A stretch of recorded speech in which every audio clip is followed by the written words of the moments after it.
A palavra que temos para compartilhar hoje está no livro de Jó, no capítulo 3.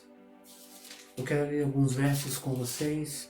Capítulo 3, verso 11, diz assim: Por que não nasci morto?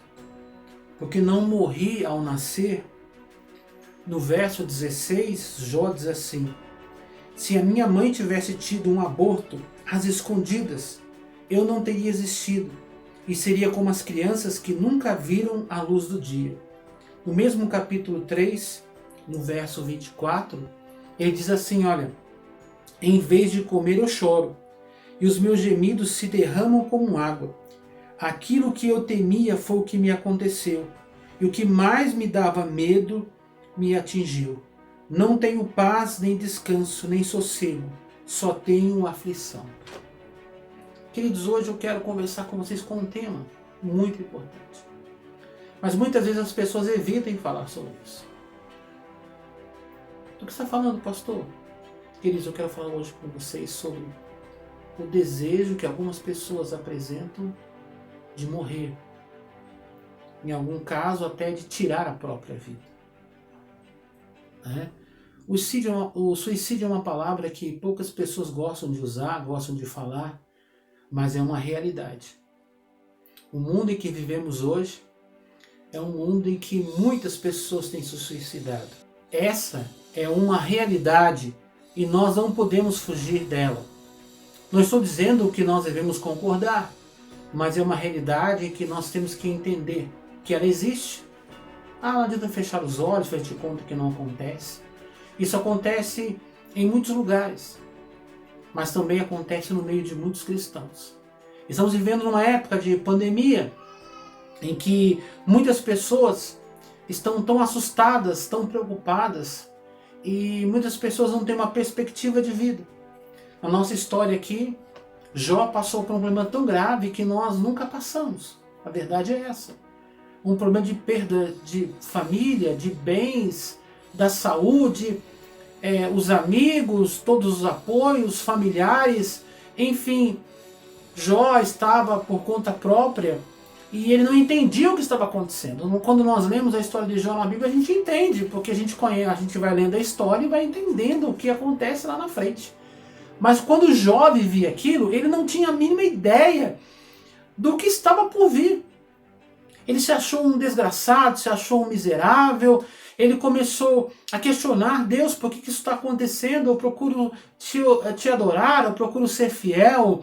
Meu Deus, por que eu tenho esse sentimento? Porque normalmente as pessoas que entram nesse nível ligado à depressão, ligado à vontade de não viver mais, isso muitas vezes está ligado a um gatilho de uma decepção, de uma expectativa frustrada, da perca de um ente querido, de uma perda de um emprego, um projeto, um ideal que não se realiza, uma grande decepção. São muitas vezes gatilhos para que a pessoa comece a ter esse desejo, esse sentimento. E muitas vezes, quem está bem, quem está equilibrado naquele momento, fala: puxa, por que uma pessoa foi pensar uma coisa dessa? Como é que uma pessoa que crê em Deus foi ter esse sentimento? Nós estamos vendo aqui, ó, Jó. Eu vou ler mais algumas pequenas passagens para você ver o que passava no coração de Jó. O livro de Jó é um livro grande, 42 capítulos, ele fala muita coisa, mas eu só grifei alguns textos para a gente não ficar muito longo. No capítulo 6, ele está respondendo a um amigo que o questiona, ele diz assim: se Deus me desse o que eu estou pedindo. Se Deus respondesse a minha oração. Você fala: olha que coisa bonita, né? Jó está pedindo algo a Deus, uma oração. Mas vê só o que ele pede, ó. Então ele me tiraria a vida e me atacaria e acabaria comigo. Se eu soubesse que Deus faria isso, daria pulos de alegria, mesmo sofrendo muita dor. Pois Deus é santo e eu nunca fui contra as suas decisões. Onde estão as minhas forças para resistir? Por que viver se não há esperança? Jó orou pedindo para Deus: Deus, me mata, acaba comigo, acaba com o meu sofrimento. A dor dele da perda dos filhos, da estrutura, da segurança, da saúde, enfim. Uma perda, na Bíblia, é um caso extremo, né? Então você olha aqui e fala, quando você começa a ler, você se compadece da situação de Jó e entende o seu sentimento. E Deus também entendia. É bom a gente ter a compreensão disso.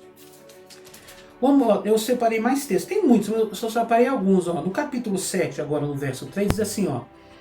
Mês após mês só tenho tido desilusões, e as minhas noites têm sido cheias de aflição. Essas noites são compridas. Eu me canso de me virar na cama até de madrugada, e fico perguntando, será que já é hora de levantar? Jó estava relatando a sua realidade, quer dizer, ele não conseguia dormir. Há muito tempo ele não conseguia mais ter uma noite tranquila de sono. Angústia, né? Ó, no capítulo 7 ainda, no verso 15, ele diz assim, ó. Eu prefiro ser estrangulado.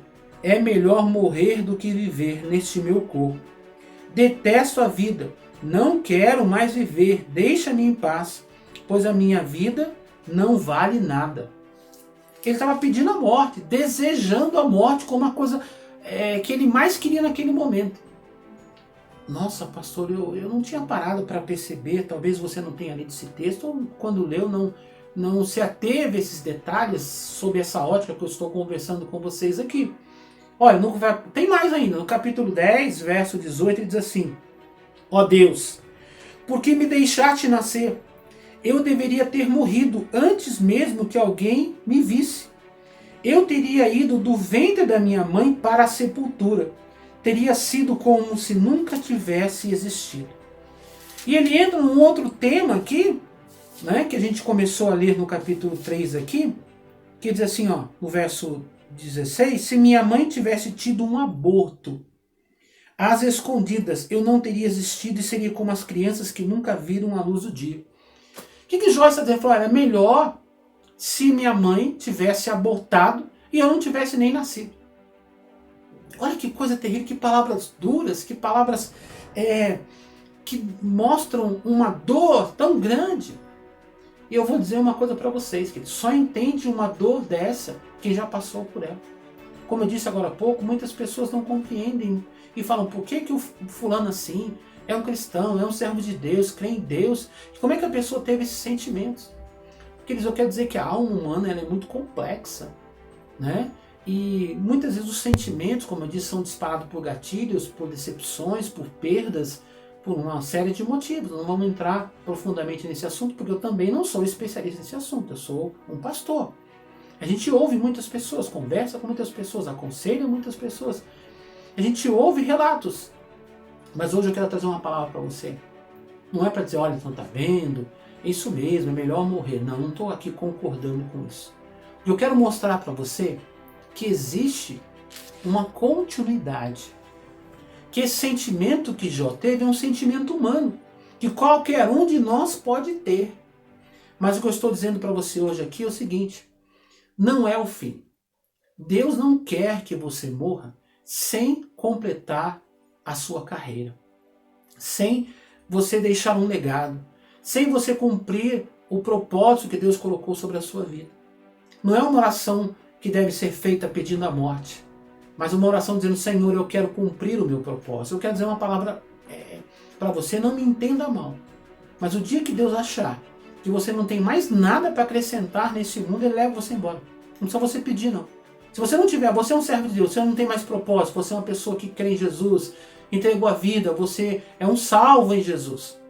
Se Ele achar que você não tem mais nenhum propósito nessa vida, Ele leva você embora. Não precisa nem você pedir, porque o seu propósito está cumprido.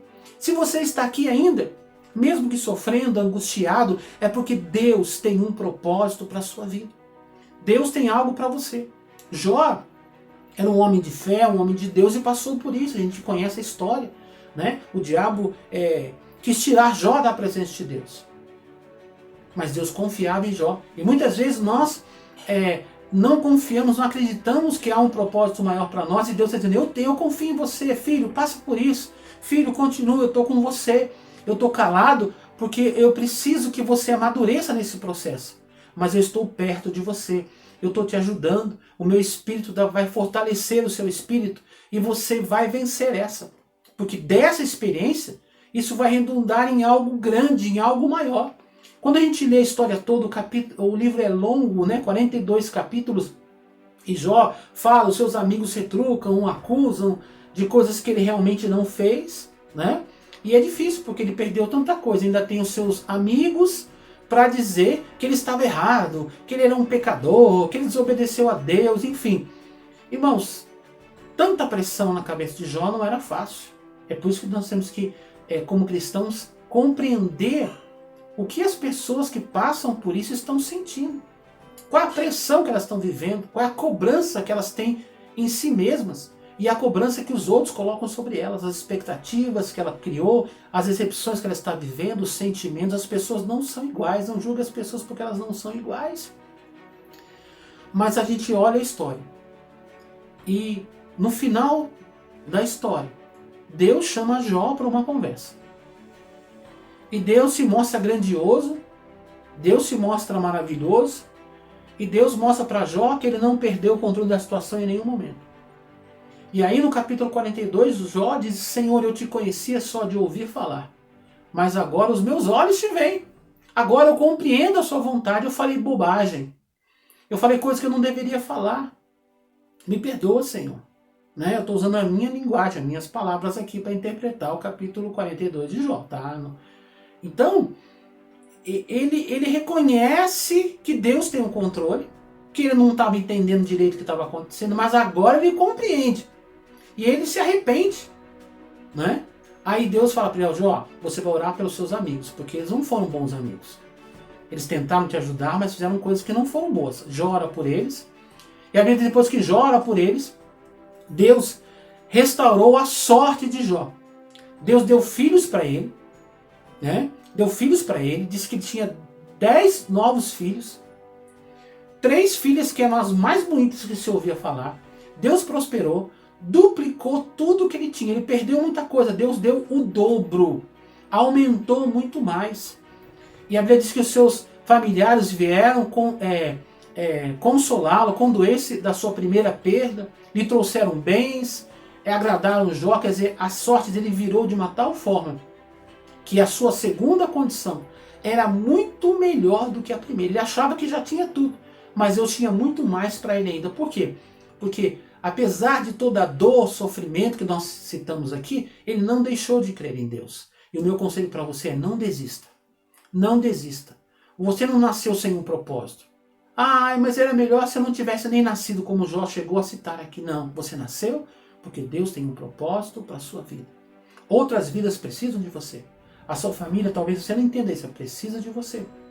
Outras pessoas precisam do seu testemunho, precisam do seu apoio. Deus tem algo grande para fazer na sua vida ainda.